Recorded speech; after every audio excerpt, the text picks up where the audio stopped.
Hi everybody, welcome to our lecture for leadership theory, where we're going to be looking at the psychodynamic approach to leadership. If you can see from the picture, we're obviously going to be talking about good old Siggy in his contributions to leadership, which his contributions throughout all of education are significant. So just another way of looking at Sigmund Freud and taking him from psychology into education, into child development.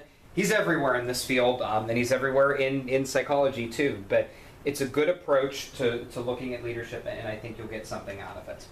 So if you have had any education courses in your life, you had to have educational psychology, and you had to see Sigmund Freud. I'm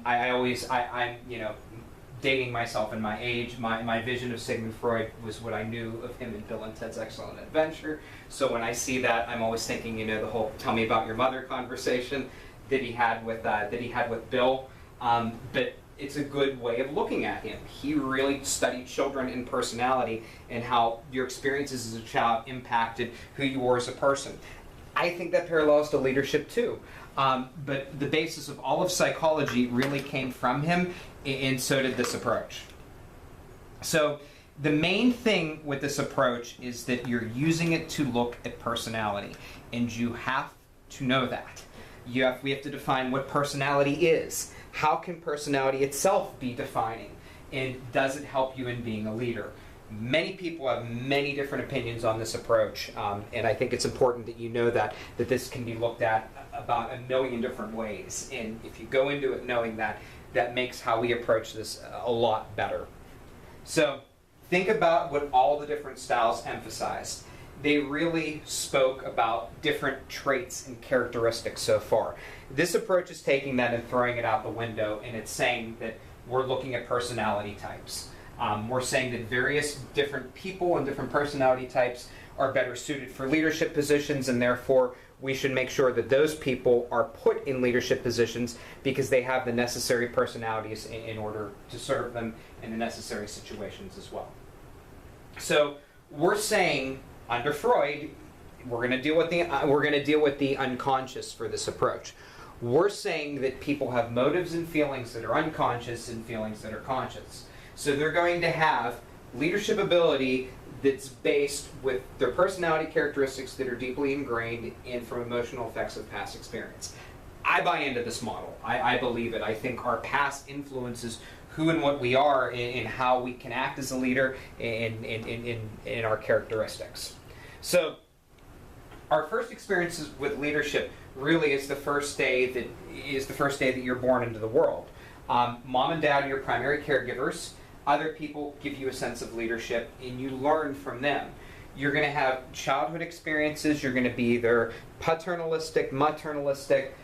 You might fall in line with what your grandparents do in terms of who and what you are, and that's going to be an important part of your leadership style. I buy into this. I'm an only child. My parents had me very late in life. My dad is 47 years older than me, and my mother is wow, it's hard to believe this. I'm saying this. My mother is turning 70 very soon. It's crazy, but they had me very late in life, and it makes things. It made my leadership style, I think, was more parents as grandparents than parents as parents. So that was slightly different for me growing up, and it made a difference in how I was parented. So when a child doesn't behave for their parents when they're young, when you're in a grocery store, what do you think? What do you do? What does that look like? Did you ever think that, oh, that kid's just being a kid? Or do you think that that kid is a terror and I'm just thankful that that's not my child? I'm sure we've thought both of them. There are children that will naturally latch on to their parents as well. That in itself isn't necessarily a good thing.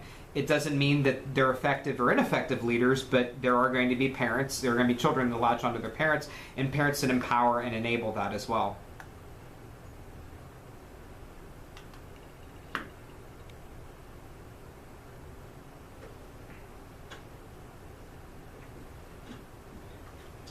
So, does it carry on later in life? Are individuals who are rebellious as children likely to be rebellious as adults? I would say yes. I think there's a change off, and I think we all go through a certain phase in our lives where we're rebellious. When individuals are adults, can they be conditioned to change? Yeah. And what would your experience in psychology, in psychology as a whole, tell you? So, an effective work situation. There's no need to match the personality type of the leader to the employees.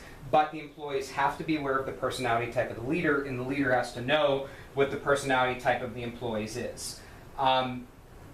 Research would tell you that the leader has to be aware of the personality type of the employees.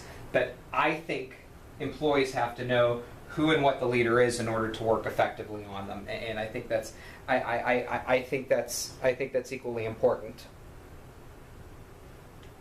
So, personality types that are offered. Freud says that people are erotic, obsessive, narcissistic, and then Eric Fromm added in people are of the marketing personality. But we're going to talk about each one of these. When I say erotic, I'm not thinking erotic. And I know that if this is a face-to-face class, would be making jokes about this right now, and somebody would make a comment. With the group that I'm teaching right now, I know which one of you it would be, but that's fine. Freud is quirky and different, to say the least. When I think of erotic, I think of Steve Carell's Michael Scott character. That is who I want you to see as the erotic personality type. All that they want is to love others and be loved by others. They want their environment to feel like a family and not a business. And I think if you watch The Office, and if you didn't watch The Office, what a great show. That was Michael Scott's character as a whole. He was needy, he was dependent on others, but at the end of the day, he made sure people got what they wanted and what they needed. The opposite of Michael was obviously Stanley. If you watch The Office, he was not the family person. He wanted to go in and do the work.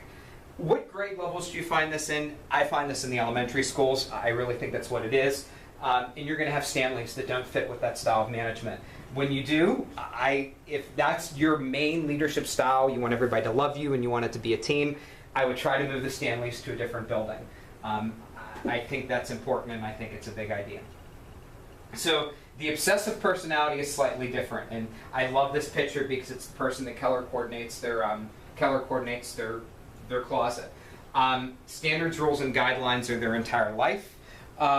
It tends to be a strict in style one. You could care less whether others like them, and you want to maintain order and organization. And you're always looking for ways to improve themselves and others. You want to believe that you're always right. And people with this personality can be very aggressive and demeaning if people don't fit into their organizations and their standards and their roles. But a smart employee knows how to fit this, and they know how to make this work, and I think that's important. Teaching staff relates to these people by basically being compliant and doing what they're doing. If there's anything wrong with this approach, if they're effective, then is it really wrong? But how do you manage it a certain way if you were their supervisor? I think managing a teacher that's like this, you allow them to have rules, but you allow flexibility in some of the other things that happen on the school. That way they can at least be exposed to that sort of approach.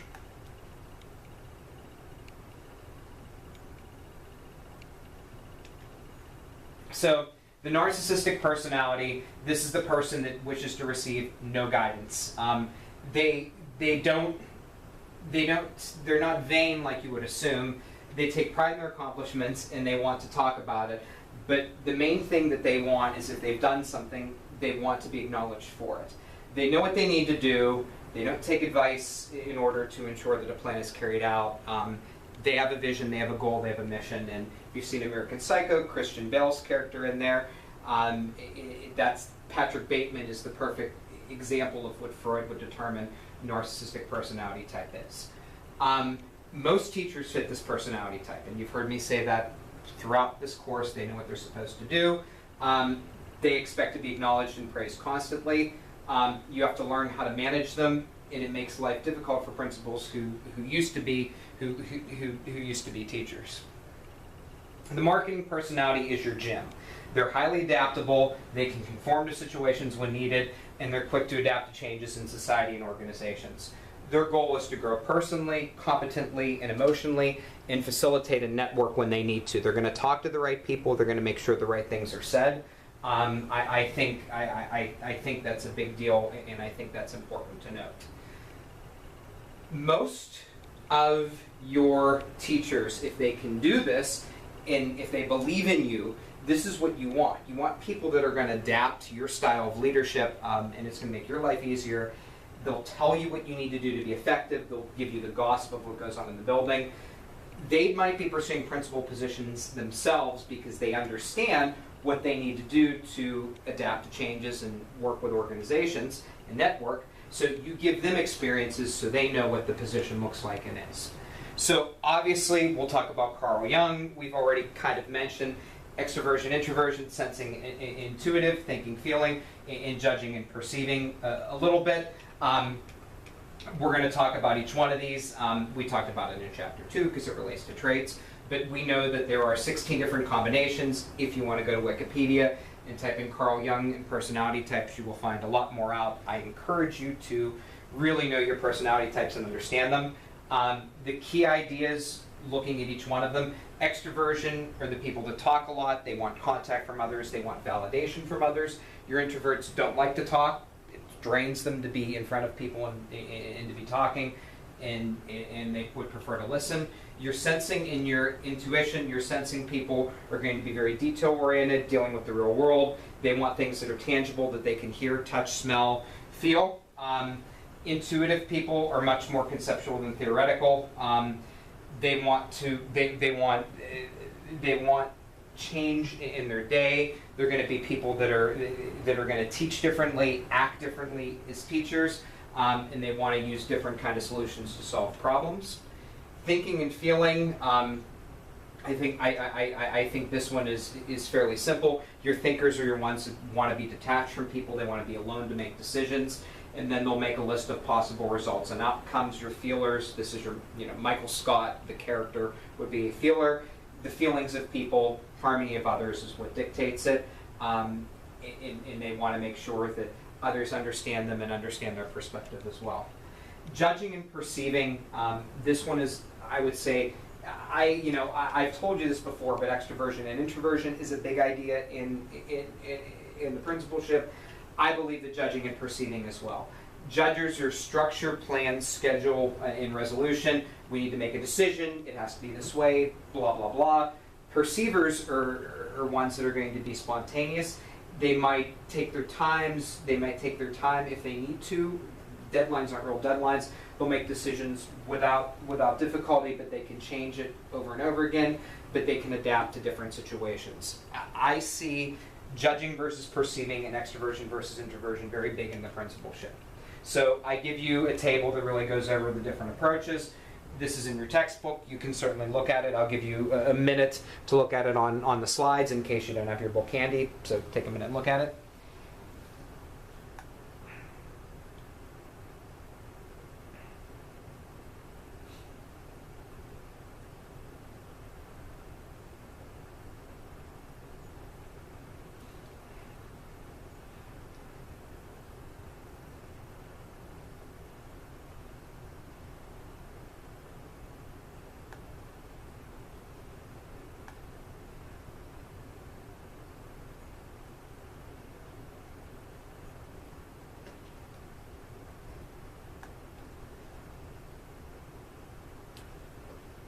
All right, so one of the things that Nordhaus talked about that I like was this notion that an extrovert leader likes an introvert follower. I interpreted this as a control and power issue more than anything else. I thought that was the case because extroverts like to interact with introverts who are going to do what they say and give them the support they need. But then that would relate back to power and authority relationships that I think are important as well. The psychodynamic approach to leadership, for those of you that are from counseling or psychology, which some of you have a background in, you get this approach. It's from a discipline other than education. Why I like it, you have to see from different lenses, and you have to do what you need to be successful if you bind with the theory that's presented. It discourages manipulative techniques in leadership because it's saying, I am what I am, and I am psychology what I am. As we spoke in an earlier chapter, you can lie in this approach. You can really make people think you are a different personality type than you are if you're trying to match the leader, especially with tests. it doesn't go with training and development on leadership because people are inherently leaders, but I think in education we're constantly training and developing. So that's it. If there's anything else I can do to help, let me know. This was a different kind of lens and a different kind of chapter, and I wanted to touch base on that so you had a good understanding. So hope this helps, and look forward to talking with you soon.